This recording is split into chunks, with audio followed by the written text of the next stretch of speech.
¿Alguna vez te preguntaste por qué usamos ciertas palabras? ¿Por qué seguimos ciertas costumbres o por qué existen cosas que damos por sentadas? Bienvenidos a El Porqué, un podcast breve, curioso y lleno de historias que te van a sorprender.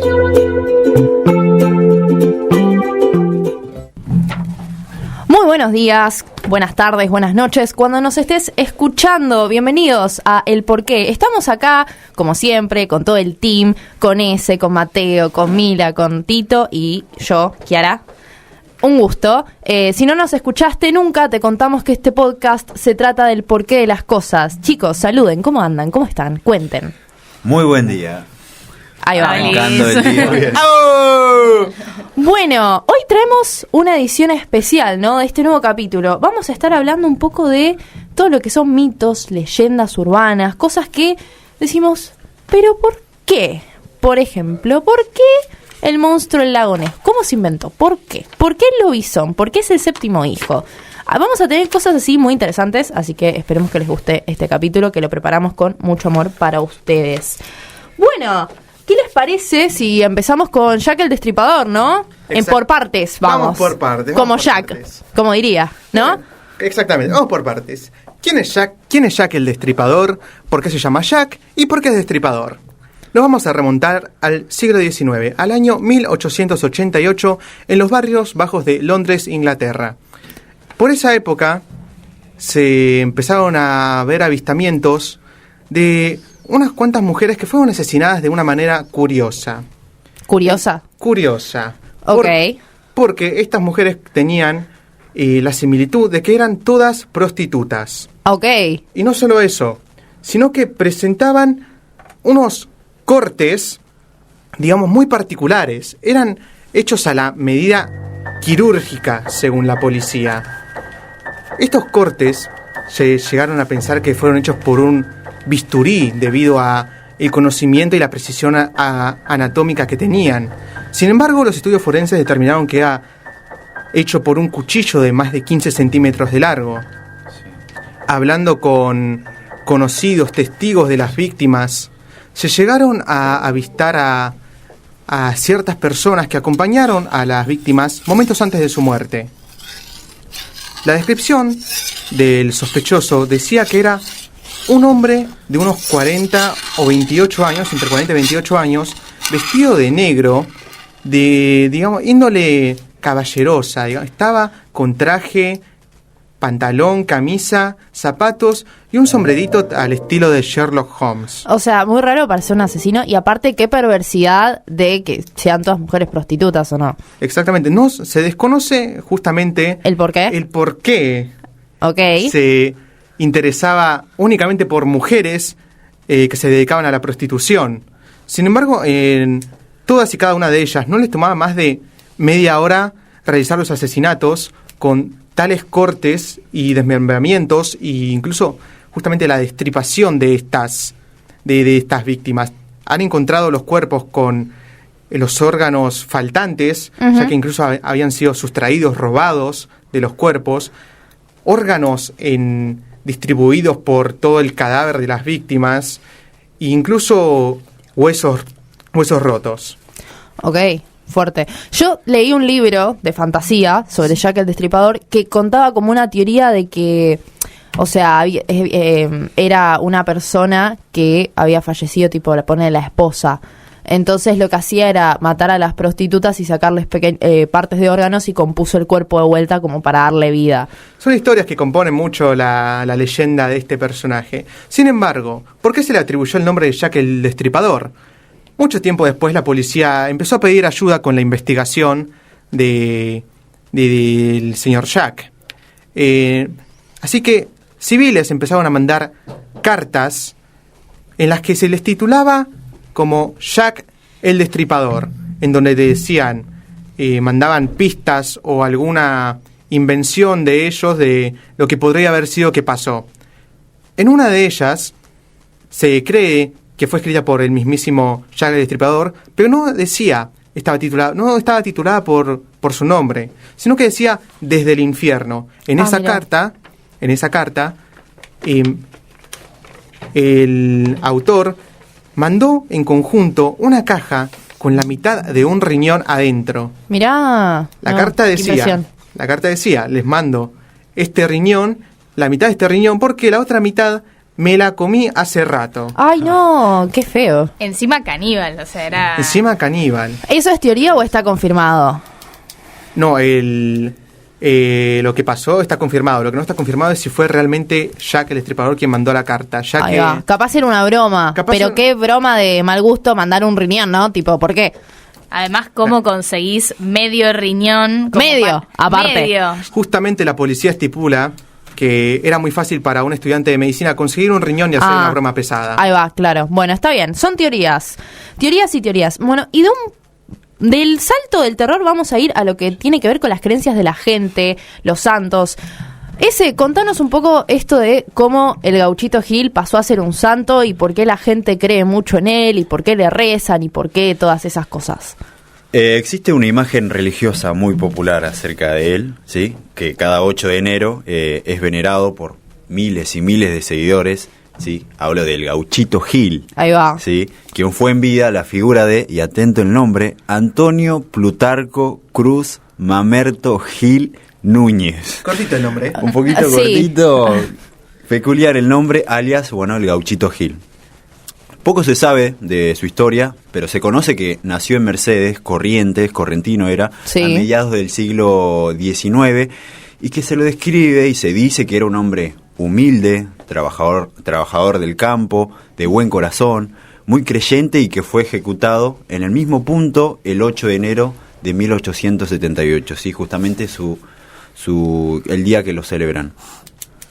Es una versión, voy a contar una versión de la leyenda, el cual se trata de dar una explicación a quién era y también Sí. el por qué. ¿Por qué es un santo al que muchos Le rezan. veneran? Sí. Le hacen devoción, digamos, Claro, ¿no? sí, La palabra. sí. Y cuenta la leyenda que Antonio Mamerto Gil Núñez era un gaucho con un inmejorable dominio del falcón. ¿Qué quiere decir esto? Que el chabón imponía mucho respeto con su presencia. Ahí su va, mirada su imponía mirada. a sus adversarios. Ahí va. Pero que fue perseguido por conquistar a una mujer que pretendía también el comisario local de esa zona. Mirá. ¿Entienden? Para evitar conflicto, Gil se fue de la zona, dijo, yo me voy, no quiero problemas con el comisario, con la ley ni con mujeres, y terminó enlistándose en la milicia. Ahí va. Era un peón rural que participó en la guerra de la Triple Alianza, recordemos el Paraguay contra Argentina, Brasil y Uruguay. Sí. También sufrió las consecuencias de la lucha entre hermanos, luego batalló contra los federales, etcétera.